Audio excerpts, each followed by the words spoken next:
RX Television on RxMuscle.com. This is Ask Dave, better known as hashtag Ask Dave, brought to you by Species Nutrition. Visit speciesnutrition.com. I'm your host of the Faruqi. Exciting times. It is Arnold Week. And of course, in about 24 hours, we will be in Columbus, Ohio. Chris Aceto and I will be there setting the scene, and Dave Palumbo and Johnny Styles will be joining us later on. It's an entire weekend of wall-to-wall coverage of the 2017 Arnold Classic. Again, we thank Quest Nutrition for their support. And hitting the button below, you're not going to miss any of the interviews, any of the content that we're going to have for you from Columbus this upcoming weekend. As we now bring in Dave Palumbo. Dave, it is finally here, the 2017 Arnold Classic. Again, we're a day away, or in your case, a day and a half away from being in Columbus. Yeah, try to get one right after that. I've been putting it off. Beyond the private jets of all the other guys out there, because we are going on Air Force One, so we'll be there. And then, of course, Dave, before we proceed with the questions, let's get your thoughts again. Arnold Classic, what are you excited about now that we're about 24 hours away from kicking off the festivities? I have this thing about the Arnold where I have like a depression about it. It's only developed like the last 5 years or so. I've gone to so many of them that like I'm always like secretly in the back of my mind worried that like I'm going to be disappointed in the show, and then I get there and then I'm always like, oh, all right, yeah, they pulled it off again. I used to prepare for weeks in advance and pack and this and that. Now I'm like, the last minute, I'm just like, let's just go, because it's such a familiar town for me now, because I've been going since 1994. I think I've missed one or something like that in all that time. That to me, it's like just going home again, and so that's what makes the Arnold so great. We know all the people there, from the Matt Lors to all the people who run behind the scenes at the Arnold Classic, to Bob Lorima, to Jim Lorima. The only person I really don't know that well is Arnold, for some strange reason. But other than that, I know everyone there, and it's like I said, it's a comfortable environment for us. They really welcome us with open arms, and that's why our coverage is so great there, because we have full access to everything. And Dave, before we get to the questions, you have an update on our good friends over at Titan Medical. Yeah, I just wanted to make an announcement. I just talked to John and Charisse a little earlier today, and Titan Medical is, as everyone knows, especially if you watched any of my videos, I go to them for my hormone replacement needs, my baby making protocols, and of course, my injectable vitamins, specifically the glutathione that I've been using lately. And a lot of people ask me, can anyone go there? And the answer is yes. If you contact them at TitanMedicalCenter.com, tell them that RxMuscle or Dave Palumbo sent you, you'll get a great discount. You can sign up for, like I said, even if you don't want to do just hormone replacement, you want to just do injectable branched-chain amino acids, you want to do injectable glutathione for antioxidant properties and recovery processes and liver detoxification, or if you want to do baby making protocol, you want to get your wife or girlfriend pregnant, you want to take some HCG and Clomid, they set up all these protocols. They're very simple. You don't have to go there. You do an online Skype consult with the doctor. You fill out some forms. You go for blood work wherever you live. It's super easy. It's legal. Everything's scripted. Comes right from a pharmacy here in the United States. And you know what? To me, that no one has the practicality and the quality that Titan does. So that's why I'm a huge advocate of them.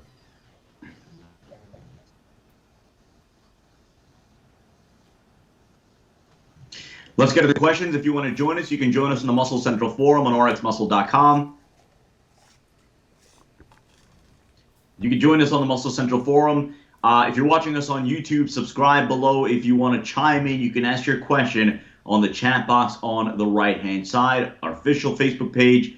Tweet at us using hashtag AskDave, or of course on Instagram, official_RxMuscle. First question from our good friend Alan Marashi. Dave, which of these has been your most challenging endeavor and why? Was it medical school, attempting to get your pro card, or developing, owning a media and a supplement company?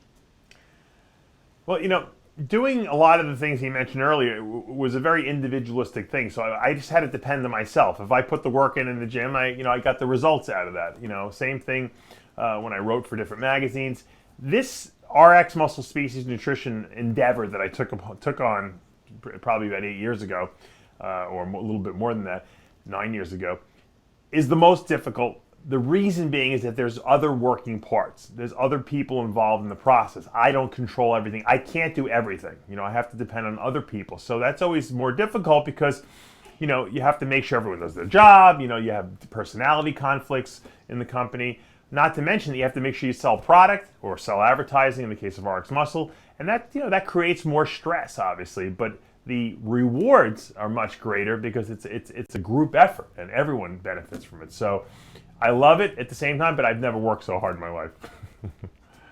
Flexing Joe, hate the show. Do vacuums actually decrease waist size? Rich Piana has a new program and says that vacuums are crucial. Dave, your thoughts? Doing vacuum poses, or as I think he lifted it from my video. Johnny and I recorded a video called intestinal breathing exercises, and if you go to our YouTube channel and you put that intestinal breathing exercise in, you'll see the video pop up. And I told people to do this really for health purposes, because by sucking your stomach in and pushing it out and sucking it in and pushing it out, you're loosening up all the toxins and the I guess you could say connective tissue and the stiffness of your organs, and so it basically detoxifies your body and makes your organs more pliable, which makes them more functional. Also, in doing that, these intestinal breathing exercises every day, you obviously do have the ability to vacuum your stomach better because you're developing those transverse abdominis muscles, which pull the abdomen in and push it out. As far as waist size go, it's not going to make your waist smaller unless your waist is bigger because it's bulging out because you have stiff organs or you have a lot of waste product in your organs. Another reason why you would want to use a product like Fiberlize to get rid of all the extra, retained fecal matter. But you're not going to make your waist smaller, okay? The only thing that make your waist smaller that I've seen are these waist shapers. And at first I thought they were a crock of baloney. But if you wear them and you wear them religiously and tighten them, they do make your waist get smaller. That does work. It's not a comfortable process, but it works. Let's go to Mikey Cakes. Dave, what do you think about running an Anabar Winstrol cycle for 8 weeks, PCT, then right back on it again? Yeah, you could do that. You probably don't even need a PCT with Winstrol and Anabar because it doesn't really suppress your natural body's testosterone production. So you could probably skip the PCT, but if you want to just play it safe, you can do it. That shouldn't be a problem. I don't have a problem with that. As long as you're getting 4 weeks off between the orals, I think that's sufficient. No abdominals. I've read different things about dosing recently. Actually, let me take a step back. I've been standing outside in the Greenland winter to shiver off brown fat and been consuming arachidonic acid every 30 minutes, and this hasn't produced striated glutes, so I have a creatine question. All right. I've read different things about dosing recently, specifically that creatine monohydrate dosing should be weight dependent. I've heard you recommend the standard 5 grams before and 5 grams after training. Do you still recommend this?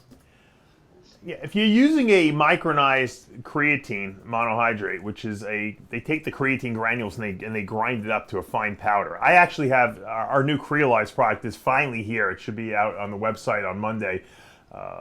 We are using an ultra micronized creatine. I think the only one in the industry where we actually make the micronized creatine even more micronized. Once again, the advantage of that is that the solubility of the creatine increases, meaning it gets into solution better. When you put the creatine in water, it disappears.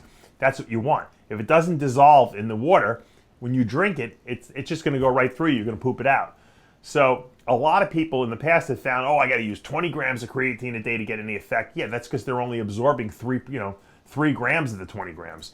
Once you increase the solubility, like we did with the ultra micronized creatine, or even some of the micronized creatines out there, you absorb a lot more of it.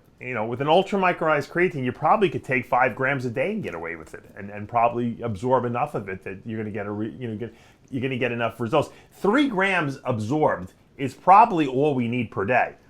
But like I said, most people have to take 10 grams before they can absorb 3 grams. So what's the bottom line? Get a creatine monohydrate that's the most micronized that you can, so that it mixes the best. and then play with the dosages. Like I said, I found in the past that 10 grams, for big guys is usually what they need to absorb it. But maybe with the new versions of these creatines coming out, like the one we have, you might be able to get away with 5 or 6 or 7 grams even. Let's go to, here's a question that I think we've gotten in different ways, shapes, and forms, but finally somebody kind of just put it out there. Victorian guy, why don't you do a bodybuilding documentary for Netflix? Because Johnny and I don't have enough time to do it. That's the problem. That's the honest God's truth. I mean, I guess if someone came to us and said, "Hey, we've raised $1 million to do the #1 documentary of all time on bodybuilding. We want you and Johnny and your crew to film this thing," I'd be like, okay, because then what I could do is I can put on hold a lot of the other stuff we do, and we would be able to take time and do it. But it takes time and money, and that's something that we don't have available to us right now. For me to not do all these great TV programs that I know you guys enjoy every week and shunt that so that I can start filming on location in different places, I think would be doing a disservice to the original TV programming concept that we're trying to put forward. Maybe once we get all these shows moving and grooving on their own, that's something we could do in the future, but I think right now it would be the wrong time to do it. Plus, Generation Iron did it. Why cut back? No, that's actually his username. Dave, I hate the show more than Stevie B hates my smooth glutes. I'm on keto and sometimes smell ammonia on my sweat and even my tears. Am I consuming too much protein? It's possible. I think we addressed this last week, actually.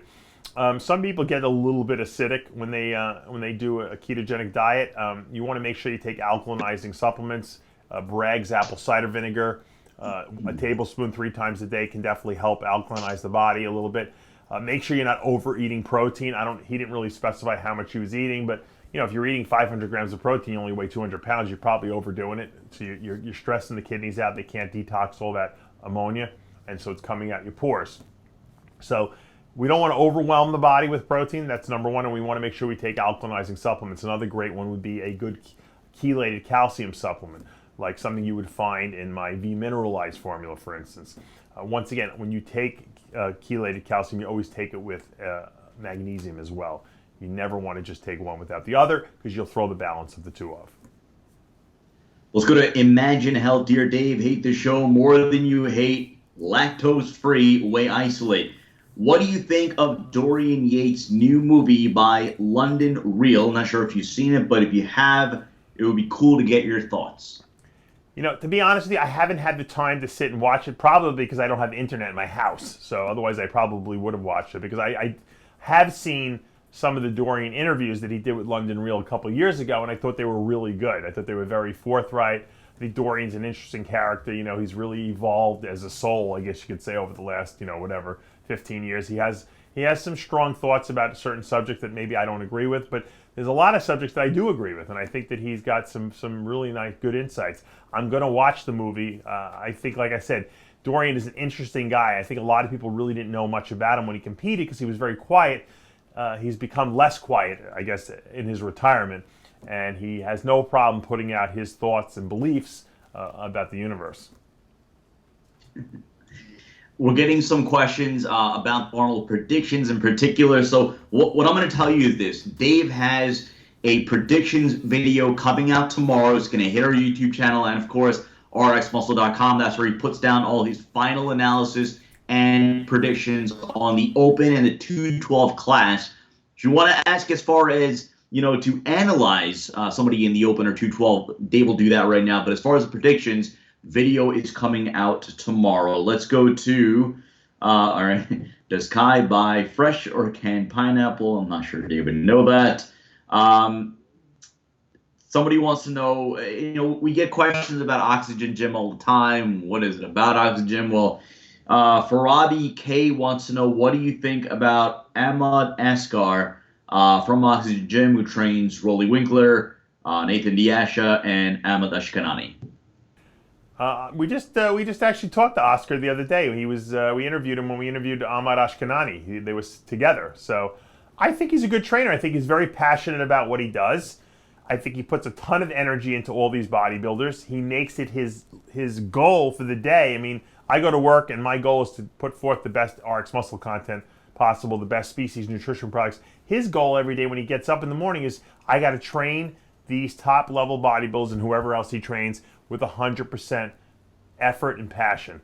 That's what I love to do. And when any time someone does that with that level of commitment, you're going to get great results. And I think that the results speak for themselves.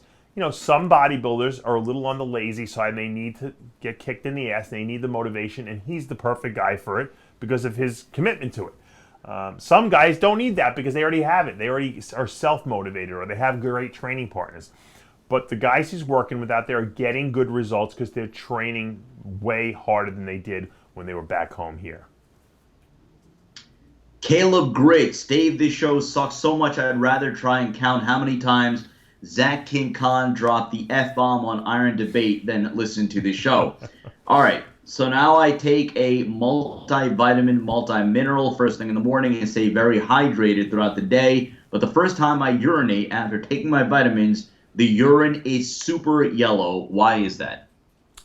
Usually, yellow urine from after a multivitamin is due to extra B vitamins coming out of your body. So a lot of these multis, they put a ton of B in there because they're cheap and they're water soluble. So it's not nothing. There's nothing wrong with them. So in other words, if you take too much of them, you just pee them out.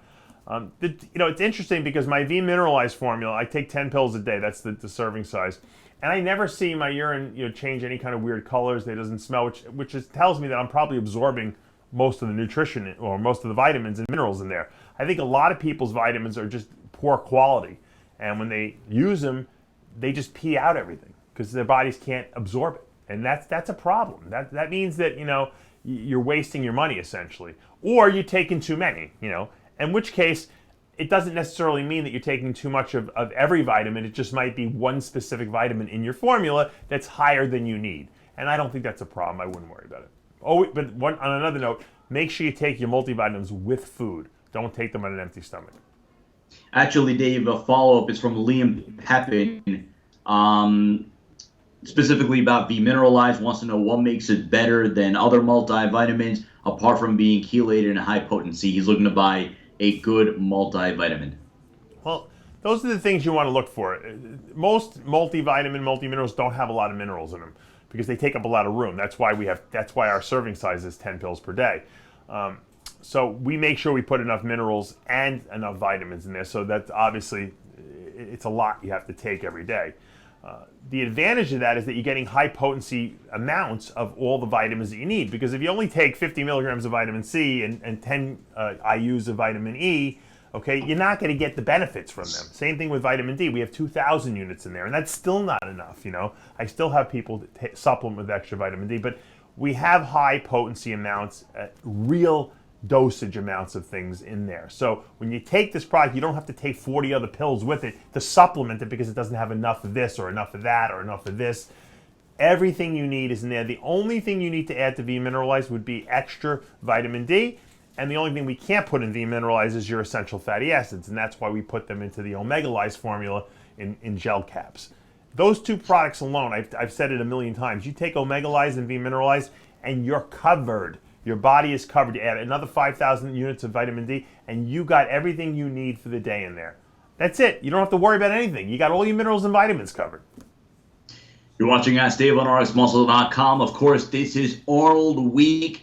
In 24 hours, we're going to be coming to you from Columbus, Ohio, the site of the 2017 Arnold Classic. Subscribe to the YouTube channel. You're not going to miss any of our interviews, any of the videos, and, of course, our full wall-to-wall coverage from the Arnold Classic this week, and of course presented by Quest Nutrition. Let's go to Fitness McNally. Now, we talked about how you're going to have a prediction video going up tomorrow talking about the open class in the 212 division.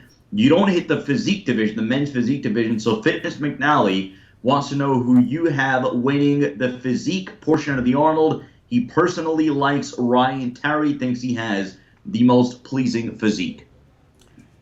Well, I think Ryan Terry coming off the second place at the Olympia has to be one of the favorites. I think that the defending champion, Brandon Hendrickson, is a tremendous talent. I think that Andre Ferguson, who we had on the show the other day, is a very dangerous guy because we've yet to see him at his best, and he was looking pretty damn lean the other day when we interviewed him. So he could be dangerous. Let's not forget Jeremy Potvin, who arguably some people thought should have beat Jeremy Buendia at the Olympia. So very similar physiques, that small waist, good muscularity, stands out in that lineup.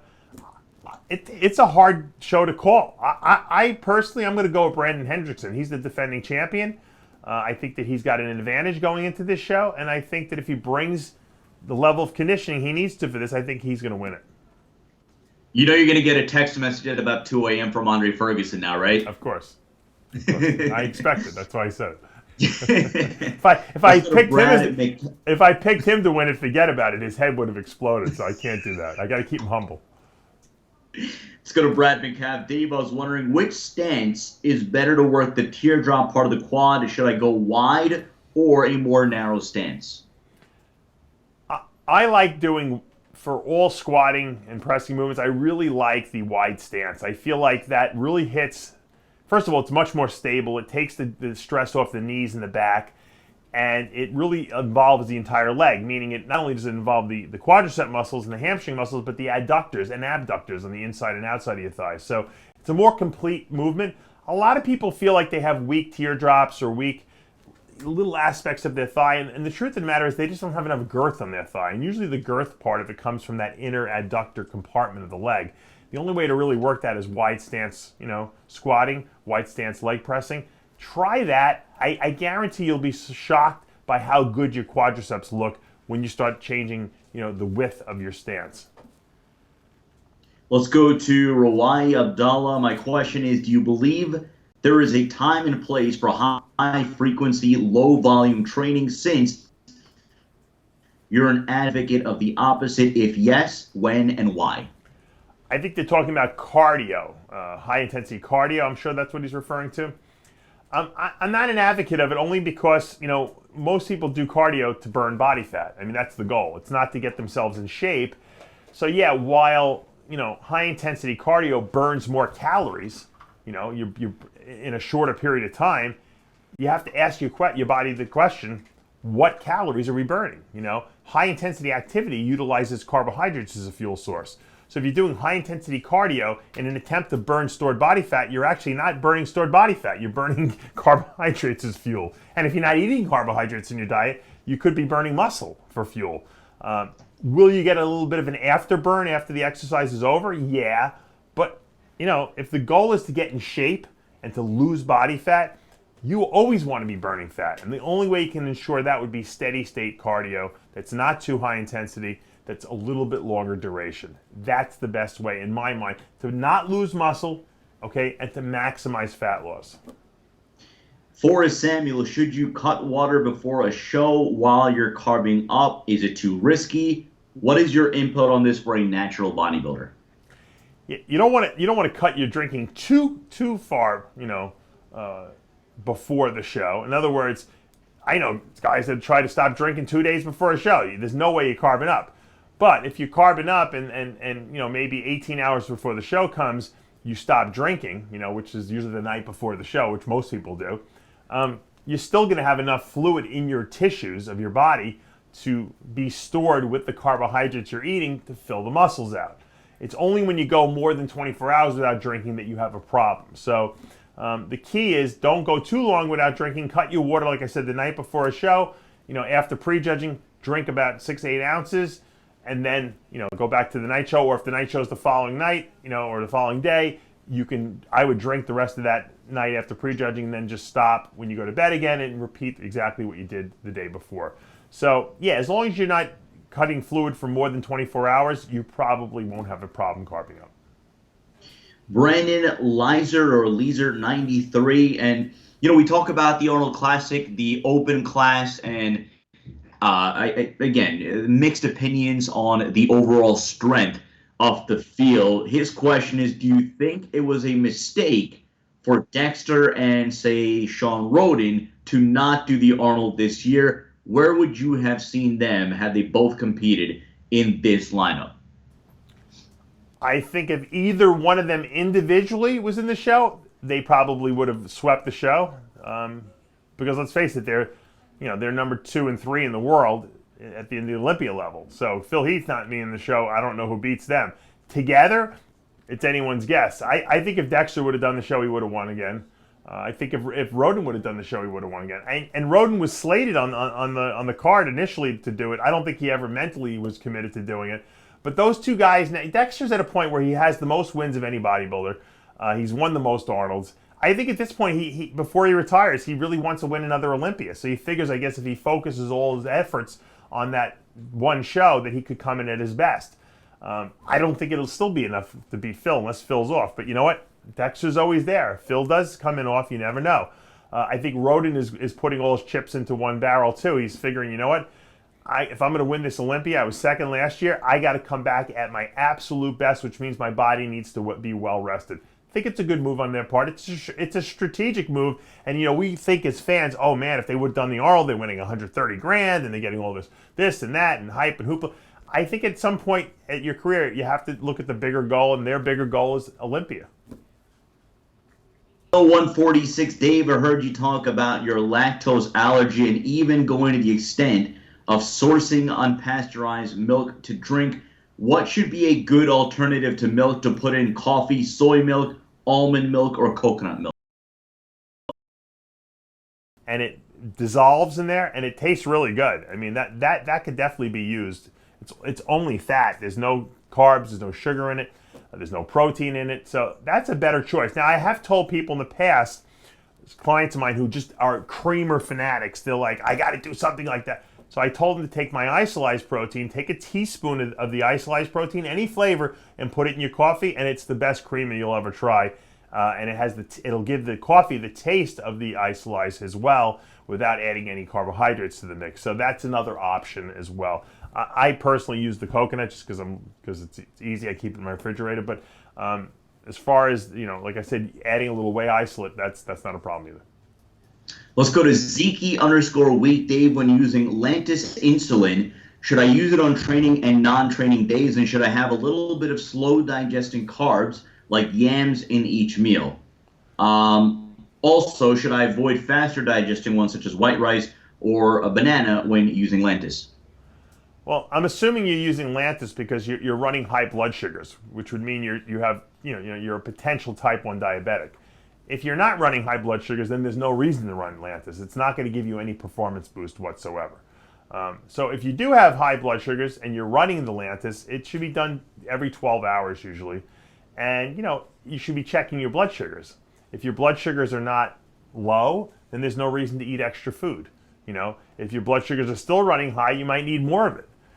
The question is, why are your blood sugars high? Are they high because you're taking too much growth hormone, or are they high because you already damaged your kidneys, damaged your beta cells of your pancreas in some capacity, and they're not producing enough insulin? So once again, Lantus is not like a drug that's going to build muscle in your body. So if you're thinking you're using it because you're going to get bigger, you're not. You might get bloatier, you might get fatter, but that's not going to solve a problem. That's a drug, a long-acting insulin for someone who's running high blood sugars, meaning their pancreas is not putting out enough insulin. Brap, Dave, this show is pure, concentrated, unadulterated, unfiltered dog crap. Currently on TRT and planning on doing a blast. My question is, do I need to maintain my HCG dosage while on the blast? If yes, what are the benefits of doing this? I don't think there's any benefit of staying on HCG during a cycle. I just never found it. I never did it during a cycle ever, my entire career. I would only use the HCG post-cycle because and I've used this analogy before. I hate to repeat myself, but it's like throwing sand on the beach. Yeah, you got more sand on the beach now, but can you really tell?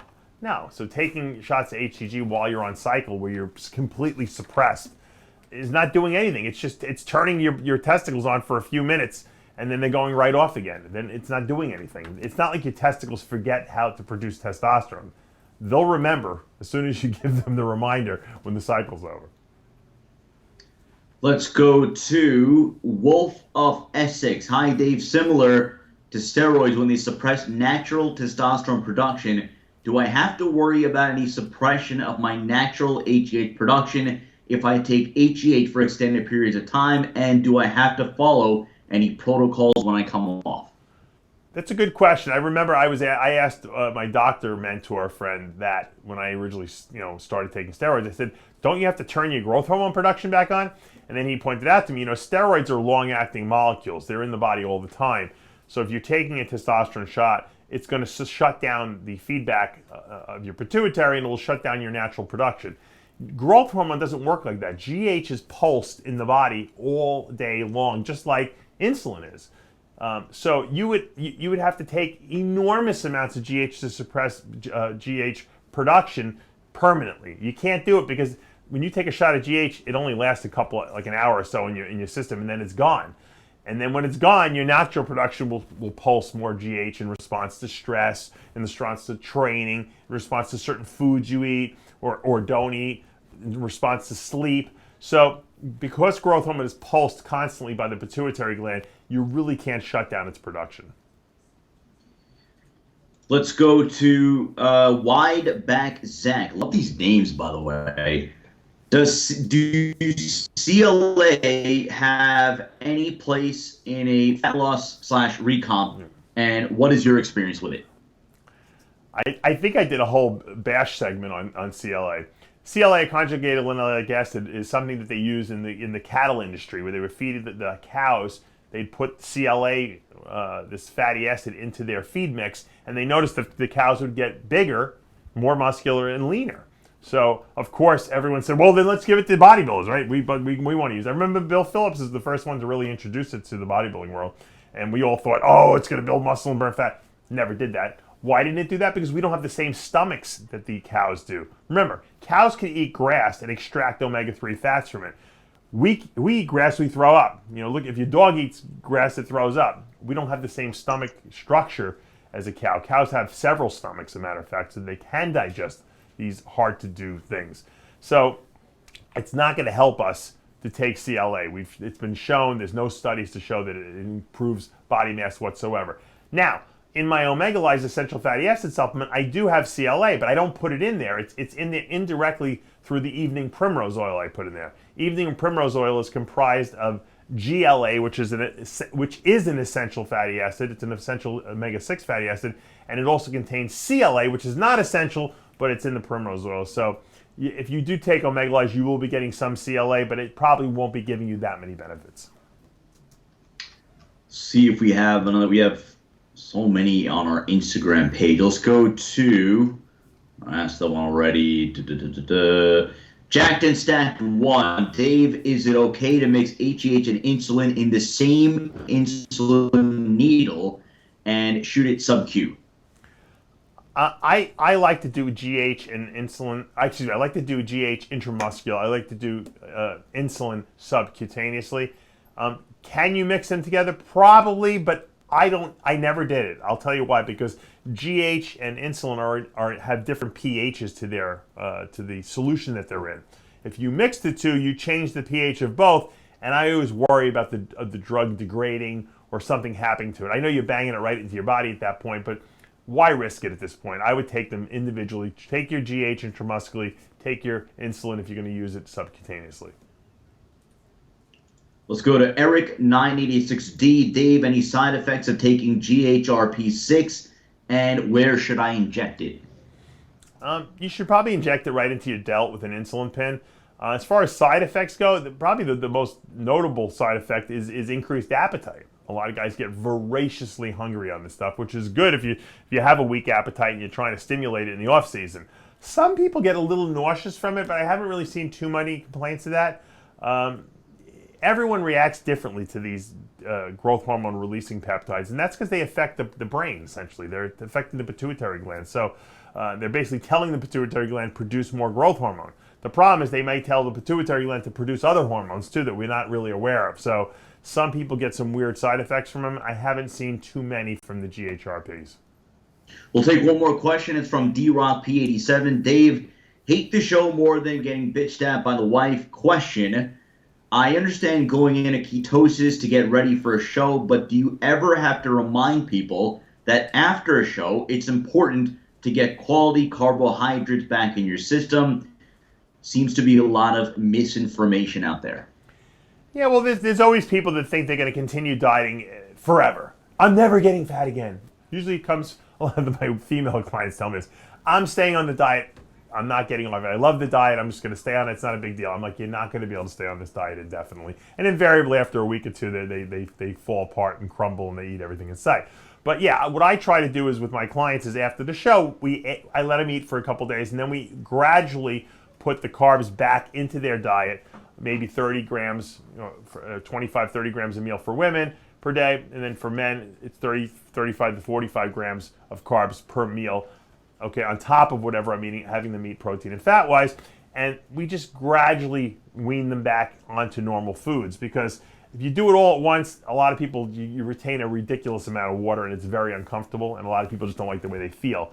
So I like to do it gradually. That's going to do it for this episode of Ask Dave, brought to you by Species Nutrition. Visit speciesnutrition.com. Reminder right now on RxMuscle.com and the YouTube channel, Road to the Arnold with Jose Raymond, in addition to the entire catalog of Road to the Arnold episodes. Tomorrow is going to be Palumbo's predictions of the Open Class and the 212. Later today, going live, it's a episode of Versus. Dave, you want to just tease who's going to be in that Versus episode? Yeah, well, Versus is our show that pits bodybuilder versus bodybuilder, essentially. And this week we showcase Cedric McMillan versus Lionel Baiki, because I think that's going to be the battle royale up there on that Arnold Classic stage, or it could be one of the main battles up there. And Chris Aceto, because they have such similar physiques, Chris Aceto and I critique them both, and we try to figure out who would win in a virtual pose down. So it's exciting. We got some great pictures of them side by side, and you guys can decide for yourself who's better. Obviously, we don't know if they're going to both look like these pictures on the stage this Saturday, but it'll be interesting as a little preview to see who we think wins and then who actually wins on Saturday. So that's going to be a great show. That'll be up a little later today. We will talk to you from Columbus, Ohio. For Johnny Salas and Dave Palumbo, I'm Sudeep Farooqui. We'll see you in about 24 hours.